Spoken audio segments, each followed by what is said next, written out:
Sound effects. Dun, dun, dun, dun, dun. Sorry. DJ SKV. Yeah, you guys are not feeling the Yeah, vibe. that's calm. Anyways, Yeah. we've come to a very special hour of the night. Okay. And we're going to be having not a Saturday Night Live, but a State of Nigeria live. SNL still. Yes. Please Yeah, help me excited. Can we hear that? make some noise. We have very special no. guests in the house. Yeah, so this segment is going to be produced live. So really appreciate it if you guys can be silent while it's going on and not too much movements because it's going to be recorded. Yes. Yeah. Lovely. So make the noise now. So make some noise. Exactly. For Put your Folu. hands together for Folu Storms and JayonAir. Ta-dum, ta-dum, ta-dum. Hello. How you doing? I'm sorry, who's Folu? No. Right now, my name is OJ Okwe, and you are welcome to State of Nigeria Live. Ladies and gentlemen, boys and girls, our country is going through such a difficult time at the moment, and I thought it was only right to bring someone in who can address some of our concerns. Do you have concerns? Do you have issues? Are you worried about petrol in your car? All right, let's talk about it. Ladies and gentlemen, this is Star Rise Television, and I'm welcoming you to our award-winning show where we talk about all the things that are important, except for maybe sometimes government officials. However, I will be welcoming to the stage a certain special assistant to the president. His name is Mr. Tayo Olaluga. Please make him very welcome, ladies and gentlemen.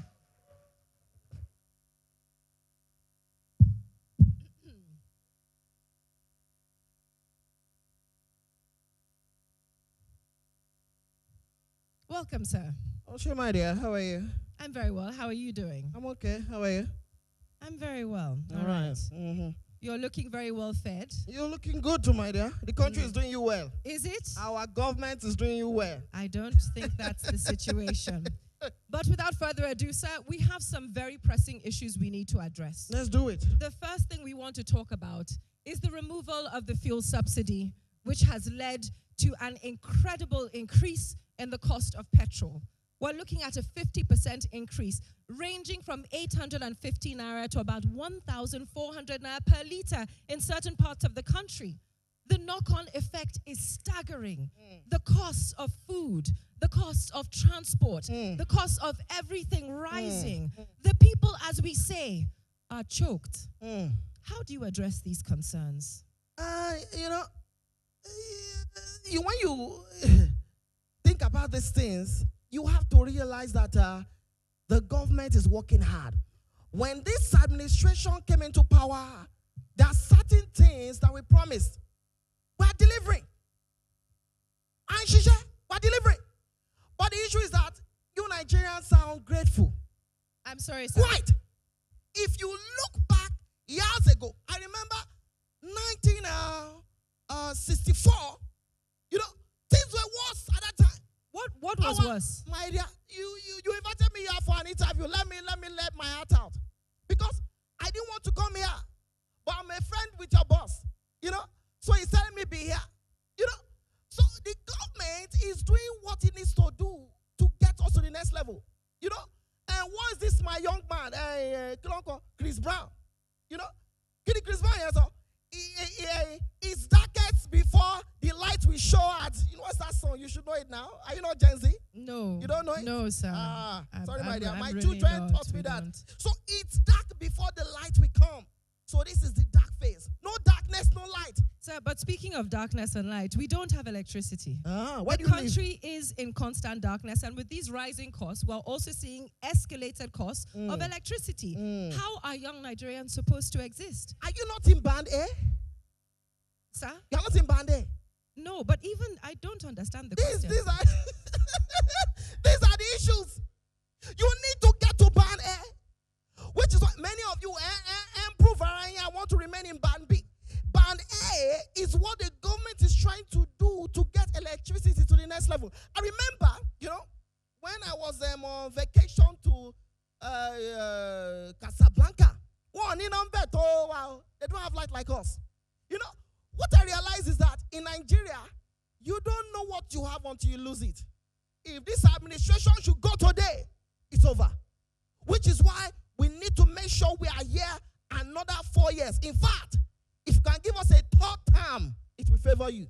I don't believe so. Do you want a third term, Nigerians? All right, What so do let's they press know? on. Let's press on. Let's move on. Now, part of the reasons for removing the subsidy that was stated by the government is to say that we want to save costs. We talk about cutting costs within government. However, this same government seems to continue in excesses. When we look at things like the new presidential jet that was purchased, how do you justify such an exorbitant expense? We look at the presidential yacht that some say they spotted in Saint-Tropez, flying the flag. How do you justify that in the face of such intense hunger in the land? You know, that's a disrespectful question. Let me not lie to you. Disrespect. Esokwe? Because how do you expect your president to drive old jet? Rika Malani, she's a vice president. And she's driving a big jet. A whole leader of the biggest economy in Africa should be driving old jet. Disrespectful. Sir, In fact, we had to reduce our budget for that particular jet. If we bought what we wanted to get.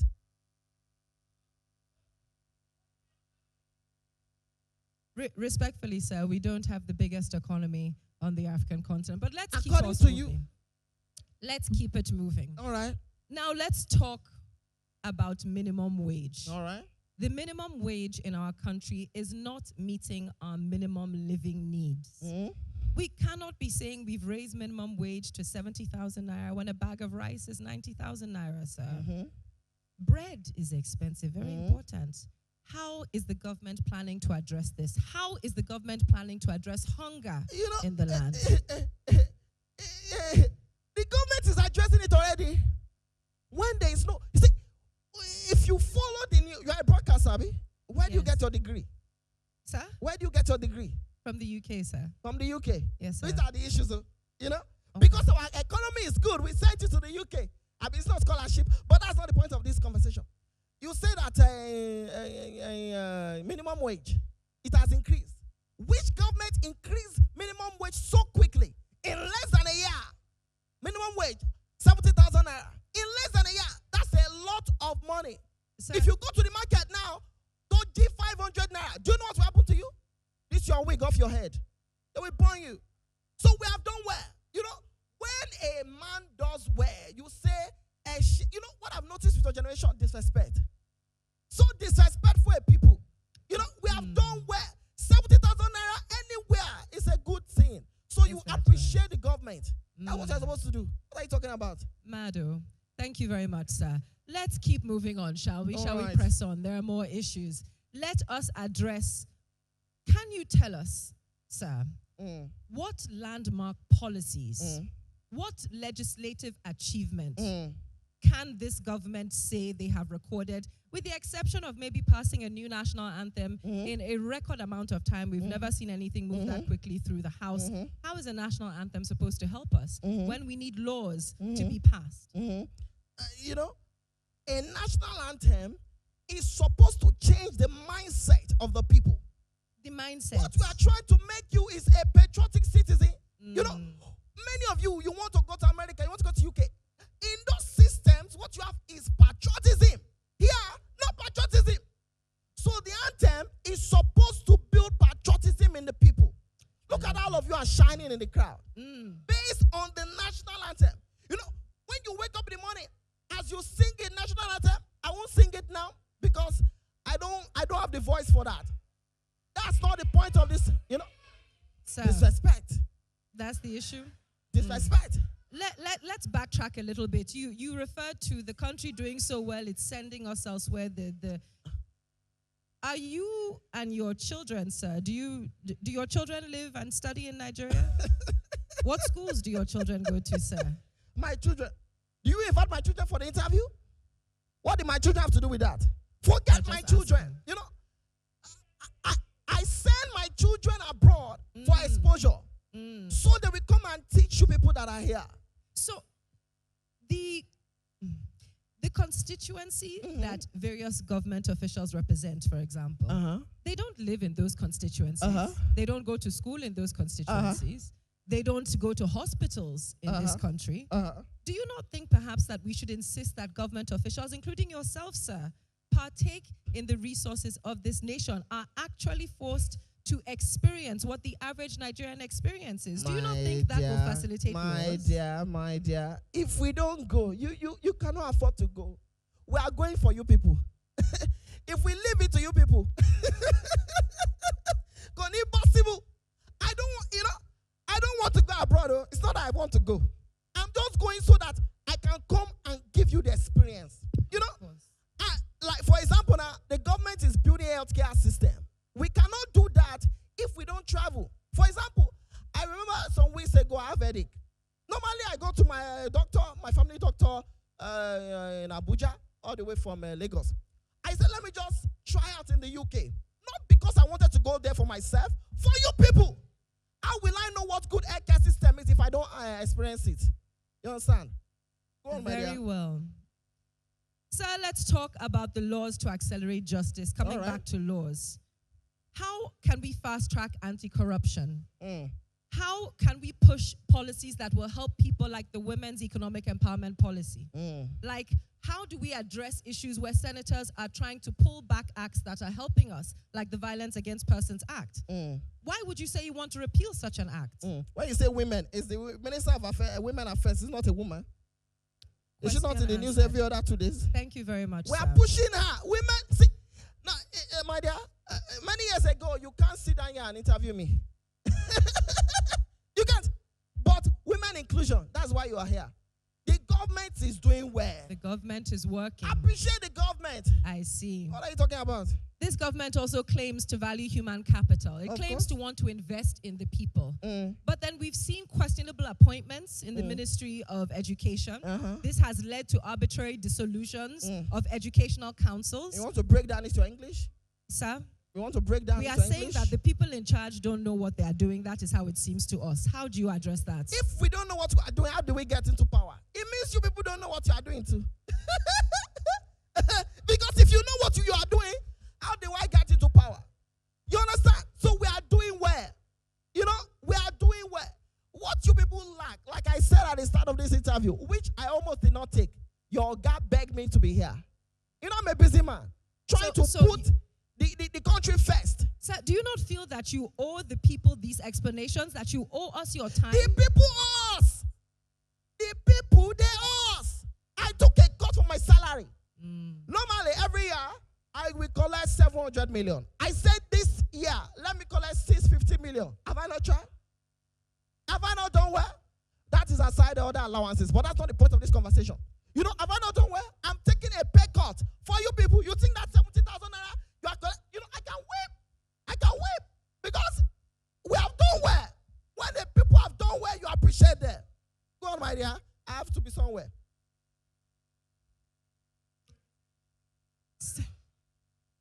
The state of Nigeria live, ladies and gentlemen. As we come slowly towards the end of this interview session, let us address a very recent, very disturbing crisis. The floods in Borno State. We are seeing horrific images of homes being washed away, land being washed away. This is because a dam has broken down, and we see these floods around this time of the year periodically. What is the government doing to secure the infrastructure like dams, to ensure the maintenance of infrastructure like dams, to ensure that lives, property, homes are not lost? In a single day, we saw over 400,000 people displaced in Borno. We are looking at more people being added to IDP camps across the country. And we are seeing different state governors, like in Bayelsa, commenting and saying, we need more help. We need more things to happen from the government. How do you respond to that, sir? First of all, the first thing the government will do is to commiserate with the senator of that area. That's what we do. Commiserations. When people lose their life in a certain area, we go there and we have to, because the senator of that area will feel bad. It's the one that feels it the most, more than the people that lost their life. So we have to go there, send them money, take care of them first. Then the people will come after. Because if the leader is taken care of. The people are taken care of. How can I look slim and you will look fat? Why is that done? If I look well, you look well. That's how. But sir, when you talk about taking care of people, what we're seeing in the news are images of government workers throwing bread at people from cars. How is that looking after the people? They are not hungry now. If you're hungry, if I give you bread, don't collect now. See, if this government gives you a loaf of bread, how much is bread in you're the one that said it, 1.5 for bread. If I go and I give you bread 1.5, that is a government that loves you. If you don't have bread, how can you survive? If you don't have rice, how can you live your life? You need bread. You need rice. More than fuel. You know, one thing you notice about this government is that no matter the situation, rice is available. It may not reach you, my dear, because you don't really need it. You look good. But those that need rice, get the rice. Fuel, rice. Road, rice. Healthcare, rice. Everything, rice. Thank you very much. And finally, Mr. Special Advisor, before I let you go, all right. How do you address the concerns of the many people who say we are returning to a totalitarian state, who say we are going back to the days of a military junta, people who say that journalists are being harassed and threatened, where protesters are being arrested and tried for treason? That is not a democracy. This is not a state where people feel free. Freedom of speech is a guaranteed right within the Constitution. How does your government address this? Kamala, speech. It's freedom of speech. My dear, I did government before you were born. What they are teaching you, democracy, come and people, it's all a lie. You know, if this was not a democracy, can you ask me this question here and I'm answering you? This is a democracy. Can you ask Abacha when Abacha was alive? Can you ask Abacha what you ask him? So are you really comparing yourself to a former military dictator? You are the one, my dear. You are the one that's comparing me. I'm only comparing your sense of reason to that. I said, if Abacha was alive, can you ask him a question like this? Out of humility, the president say I should come here and answer questions. You are even embarrassing me. They are hailing you. You are saying you are asking questions. You know, we have done well. And a government that has done well should be celebrated. Next 4 years, vote for this government to take you to the next level. You know, God bless you. Maria, God bless you. Ladies and gentlemen, this is the state of Nigeria Live. Are you happy with the state of things in your country? What this is for TV. Our counterparts have paid them. You know that's what usually happens. They are all paid for their actors and actresses. They have been paid for. Are you paid, ladies and gentlemen? Are you being paid by this administration? Ladies and gentlemen, what do you want from your government? How do you expect your government to give you what you want?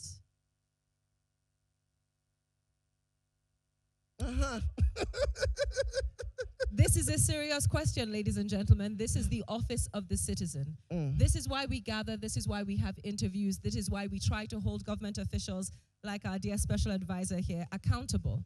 This is why it is important for us to read up on the policies that exist. This is why it is important for us to follow up on the news stories as they are, so that we can hold people like Mr. Tayo Olaluga, thank you so much for joining us, thank you, Maria, to their word when they issue promises and they say they will make things better for us.